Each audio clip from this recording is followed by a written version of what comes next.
Hello folks, this is Michael, and I have Kathy Vickers here with me tonight.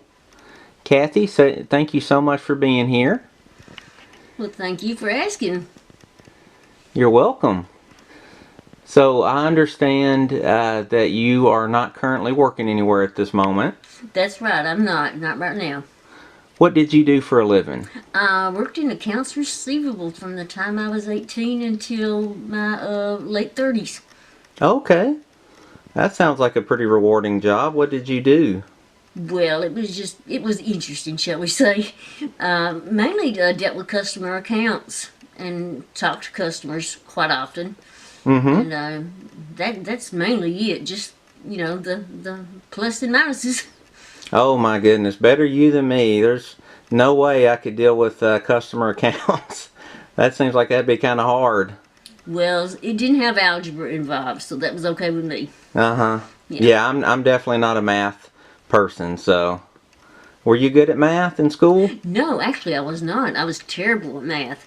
But there's something in me, I think it's that OCD part that makes me want everything just accurate. And so I've got that drive in me to make sure everything matches everything. Everything adds up to what it should be. Oh, that's good. That's good to have that drive. What did you study in school? Oh, in school, my goodness, trying to think computers mostly. Okay, okay, Computers mostly, some English. okay. So I heard that you're really into muscle cars. I Old muscle like them. cars. I like them. I've always liked them. I think, well, from the time I was little, it was I believe in 1960 Bonneville that when I was in high school, I just cried and cried for it. It was beautiful, jet black, two-door, had 14,000 miles on it. And I remember I cried so hard. My grandfather, he told me, trying to make me feel better, he said, Kathy, the fever always goes up, but it's going to come back down, so just give it a little while. But then when I got in high school, or like my junior year, they gave me, my mom and dad, it was ugly, oh, it was so ugly, a 72 Ford Torino, a four-door at that. But it had something under the hood that oh my goodness, I wasn't prepared for. It had a Cleveland engine in it. And you just barely push that gas on it, and that hood would come up off the ground. I mean, it was amazing. Oh wow, I've heard of the Cleveland engine. Yes, yes. How much horsepower did that engine I produce? Do don't you know. remember? I don't know, but they made the Windsor engine and the Cleveland, and if you got a hold of the Cleveland, you knew you had something. Oh Yeah. wow. Wow, that's a great car. I really was a fan of the 1970 Corvette. I like the 1970 Challenger. Yeah. You Yeah. know, the Chevy Nova. Love the Novas. They call those the pavement eaters. Well, a car I did not really get into that much until the later years, and the lady sold it before I could get my hands on it. It's a Barracuda. Oh yeah, yeah, Barracuda. Oh That's a my great goodness, that car. thing was sharp. The man had died. And that's when you get your best cars, I think. And he'd just sit there for a while. That's the unfortunate part. He'd been sitting there for a while, but he got a good deal on it. It had a Hurst shifter in it. Oh, it was loaded with all those little chrome on the engine and everything. It was just beautiful.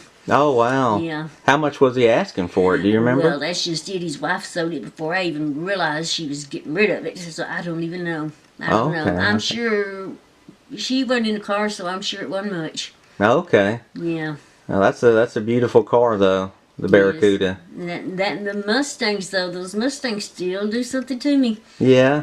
I've got my eye right now on a '64 convertible red that I want so badly. The man redid it, remodeled, whatever you call it, restored it. That's the word I'm looking for, and he wants like 12.5 for it.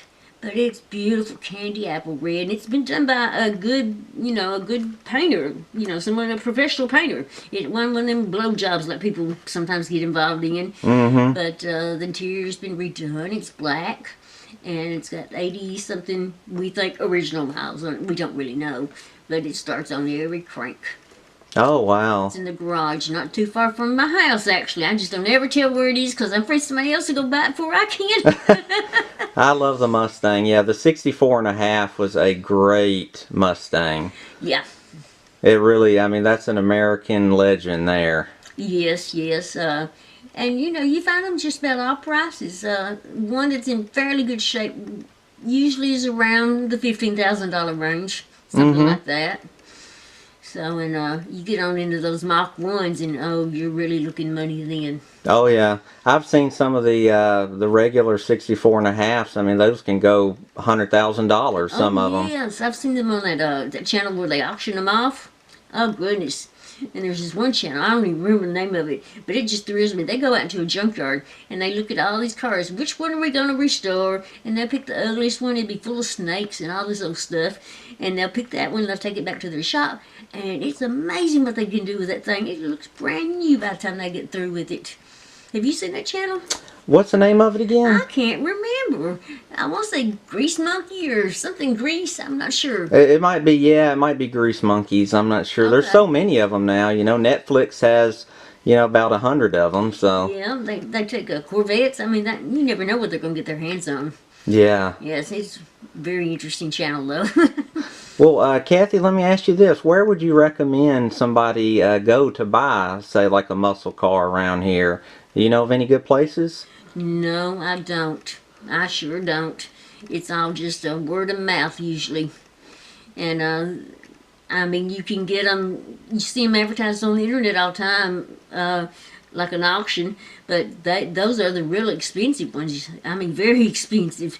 And it's just word of mouth. And I think there's a magazine out for classic cars also. Okay. I believe there is. Okay, we'll tell our viewers to check out Classic Cars then. That's about the only thing I do know. You're just lucky if you can run up on one, that's all I can say. Yeah, I guess it's a matter of just, you know, asking somebody who knows there in your area.